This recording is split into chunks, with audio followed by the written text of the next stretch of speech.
우리는 살아가며 많은 갈등을 경험한다. 갈등은 칠과 등나무가 서로 얽히는 것에서 유래되었다. 집단 속에 살아간다는 것 자체가 갈등을 안고 사는 것이다.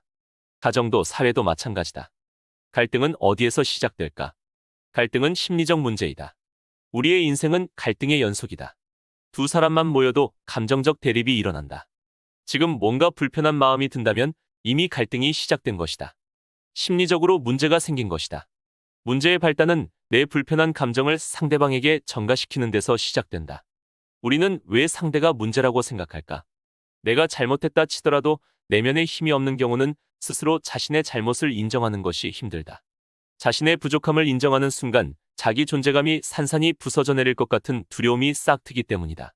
즉, 정체성 혼란을 경험하는 것이다. 그렇잖아도 힘들어 죽을 판인데 저 사람에게 무시당하면 못 살겠다는 심정에 이른다. 부자들은 정부의 어떤 정책에도 흔들리지 않는다. 세상의 흐름을 알기 때문이다. 반면 부유하지 않은 사람은 시시때때로 변하는 정책에 놀라고 불안감을 떨칠 수 없다. 그래서 정부 탓, 대통령 탓만 한다. 세월이 지나보면 결국 손가락질 한 사람만 바보 된다. 사람의 마음도 이와 유사하다. 자기 힘이 있는 사람은 어떤 공격에도 굴하지 않는다.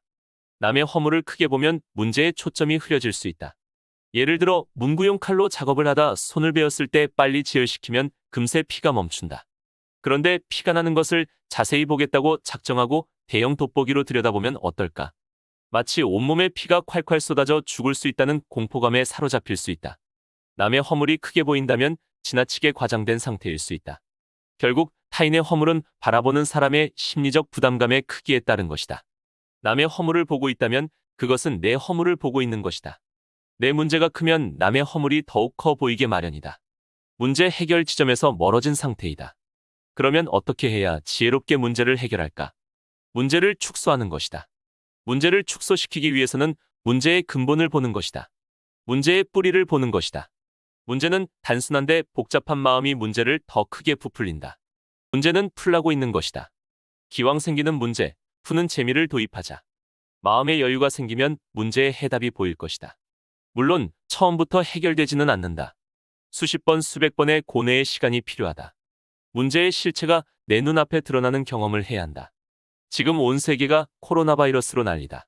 죽음의 공포처럼 코앞에 다가와 있다. 마스크를 안 쓰면 언제 죽을지도 모른다는 심정이다. 자기 관리가 필요한 때이다. 하지만 지금까지 유사한 바이러스가 수도 없이 지나갔다. 이것도 지나갈 것이다. 오히려 더 큰 재앙을 막을 세계적인 방역 시스템을 갖출 좋은 기회라고 생각된다. 일어난 사건보다 사건의 뿌리를 보는 지혜가 필요한 때이다.